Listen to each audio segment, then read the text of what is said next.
రేషనలైజేషన్లో సబ్బవరం మండలం చిన్నగొల్లపాలెంలో గల ప్రభుత్వ పాఠశాలను కాపాడుకోవాల్సిన బాధ్యత గ్రామస్తులపై ఉందని ఆ గ్రామస్తుడు అనకాపల్లి జిల్లా యాదవ సంక్షేమ సంఘం కార్యదర్శి పల్లా తాతారావు పిలుపునిచ్చారు.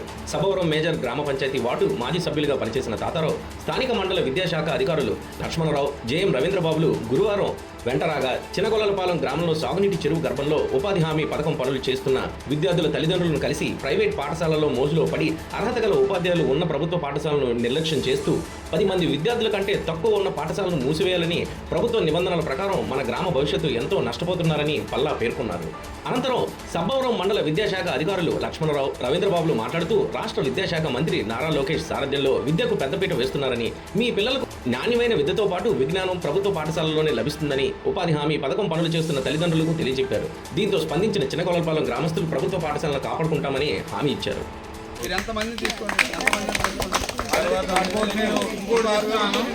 మనకి 3:30కి స్కూల్ అయిపోతుంది కదా, 3:30 కాదు 5 గంటల దాకా కూడా నేను చెప్పిస్తాను మేడం గారు చేత. ఓకే, 5 గంటల దాకా చెప్పిస్తాను మేడం చేత.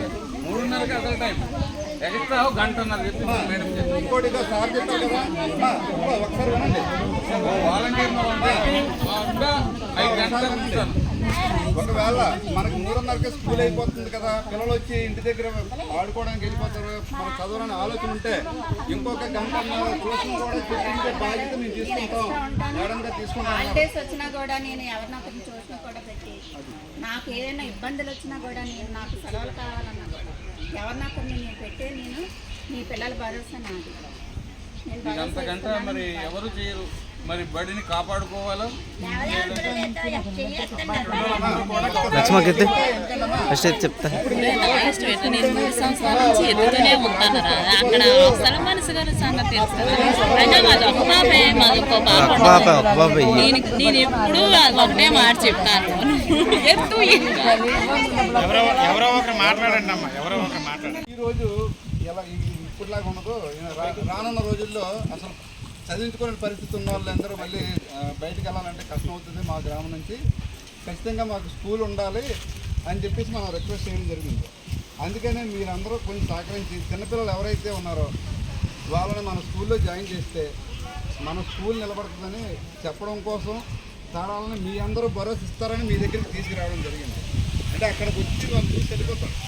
ఇద్దరు ఎంఈఓ అంటే మండల అధికారులు, మండల ఎడ్యుకేషన్ అధికారులు సారవనం, వాళ్ళిద్దరూ ఇక్కడికి రావాల్సిన అవసరం లేదు. అక్కడ నుంచి పెన్ మీద పేపర్ మీద పెన్నుతో రాసేసి ఈ స్కూల్లో పిల్లలు లేరు కాబట్టి మేము దీన్ని రద్దు చేస్తున్నాం అని చెప్పి రాసేస్తే అయిపోతుంది.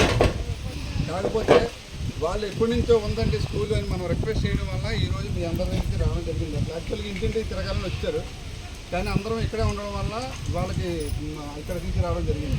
దయచేసి చిన్నపిల్లలు ఎవరున్నా 5వ తరగతి వరకు చదివే పిల్లలు ఎవరున్నా ఫస్ట్ క్లాస్లోనే జాయిన్ చేయాలని లేదమ్మా. 5వ తరగతిలో జాయిన్ చేయొచ్చు, 4వ తరగతిలో జాయిన్ చేయొచ్చు, 3వ తరగతిలో జాయిన్ చేయొచ్చు, 2వ తరగతిలో కూడా జాయిన్ చేయొచ్చు. ఎవరైనా మన స్కూల్ పోకుండా ఉండాలంటే 1 సంవత్సరం ముందు మనం జాయిన్ చేస్తే మనం చూసి ఇంకో 10 మంది జాయిన్ చేస్తారు.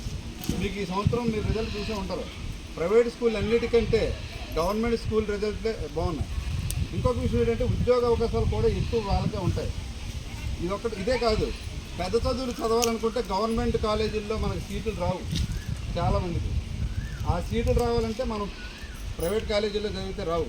గవర్నమెంట్ స్కూల్లో చదివితే ప్రైవేట్ కాలేజీల్లో కంటే ప్రైవేట్ స్కూల్లో కంటే చదువు కంటే గవర్నమెంట్ స్కూల్లో మంచి మార్కులు తెచ్చుకున్న వాళ్ళకి తొందరగా సీట్ ఇస్తారు. ఇప్పుడు మీరు చాలామంది మన ఊళ్ళో కస్తూరిబా స్కూల్లో జాయిన్ చేయకుండా దగ్గరికి వచ్చారు కొంతమంది.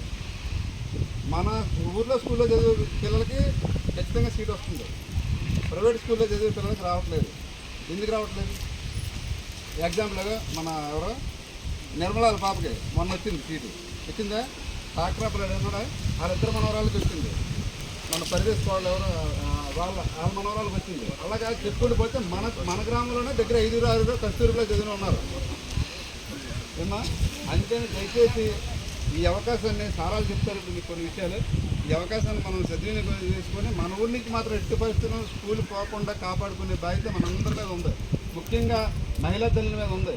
ఎందుకు అని మీ మీద చెప్తానంటే తక్కువలో ఎవరో చదువుతున్నారు ప్రైవేట్ స్కూల్లో, మనము చదివించకపోతే మనకి ఆ స్తోమత లేకపోయినా సరే ఖచ్చితంగా చదివించాలి అనే ఆలోచనతో మీరు కష్టపడి చదివించాలని అనుకుంటారు.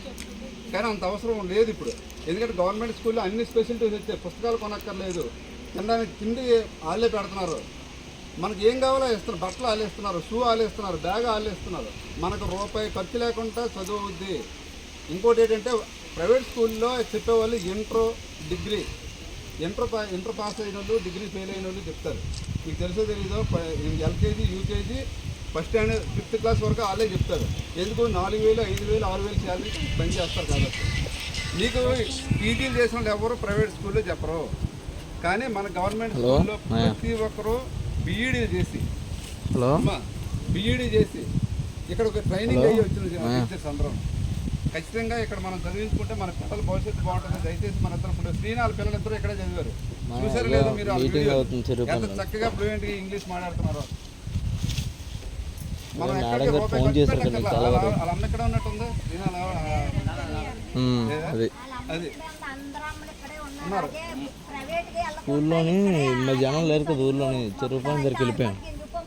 అందుకనే ఇప్పుడు చేయడం కోసం సారాలు ఎందుకు వచ్చారు, దానికి మనం భరోసా కల్పించమని అడుగుతున్నాను. సార్ మా పిల్లలకి చదువు రావాలి, దానికి మీరు ఏం చేస్తారు, ఎలా చేస్తారు, ఏ విధంగా పిల్లలు పంపించాలని అడుగుతున్నారు. మమ్మల్ని మేము అడిగాం, కొంతమంది అడిగితే మరి మాకు ఏ విధంగా పిల్లలు పంపించాలో, మా పిల్లల భవిష్యత్తు ఏంటి, రేపు పొద్దున మాకు ఇబ్బంది ఉంటుంది కానీ అడుగుతున్నారు. దానికి మీరు భరోసా ఇవ్వండి సార్.